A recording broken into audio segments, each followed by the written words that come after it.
colleges and universities during the pandemic, many of them ditched the requirement for tests like the SAT or ACT, and now they have decided to keep and even expand that policy. That's right. Schools like William and Mary, a great institution, are extending the test-free option for a few years. More than 1,400 schools, including Columbia University, have decided to make that change permanent.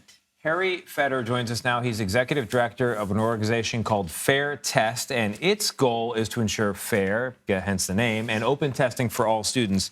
So that means you're for testing or not testing, or yeah, just what's fair? What does that mean? Well, FAIR is evaluating students based on the measures that we would want to in order to determine whether or not they deserve admission, or and also FAIR also means equitable. So taking into consideration the circumstances from which students are coming would also be fair. You know, we ascribe, and when we say FairTest, we're focused on is making sure that the standardized tests, which in our society have outsized importance, aren't misused and overused. So is there a way for us to walk a bunch of kids all over the country into rooms, test them on some kind of thing in a standardized way, and fairly get an outcome that then determines where they go to college? Can that be done, or is it just not a workable system? Well, I don't think that's a workable scenario, to have them all, given the diversity and the economic diversity, the racial diversity of our country, and the circumstances from which all kids come from. I think it's impossible to do as you say, and put them all in a room and say, okay, there's one instrument that measures you equally and equitably.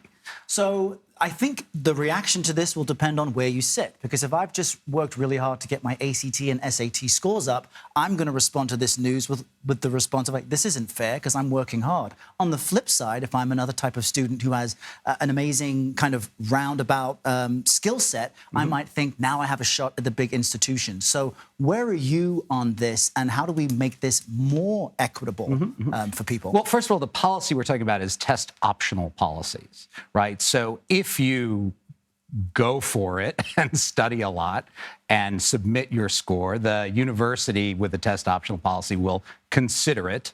They will still consider it among a variety of factors. Are you a concert violinist? Do you play football? Are you a debater? Were you on the journalism? Were you on the newspaper? It's like holistic approach. Yes, and Columbia and other schools will say, we take a holistic approach to college admissions. The problem with standardized tests, the problem with the SAT and the ACT, is they correlate fantastically with family income.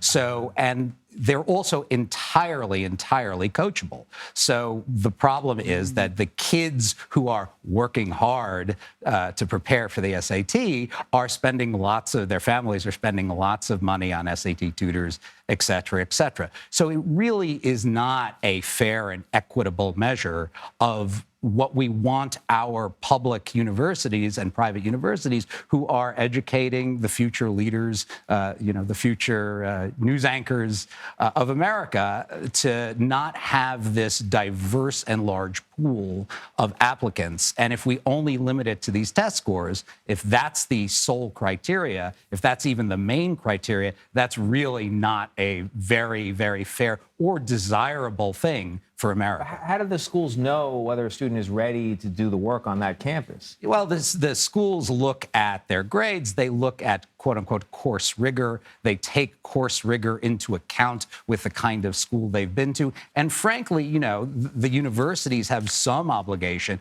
to look at a kid, see their promise. Maybe they went to a rural high school that didn't have all the programming. Maybe they went to an inner city school that was underserved.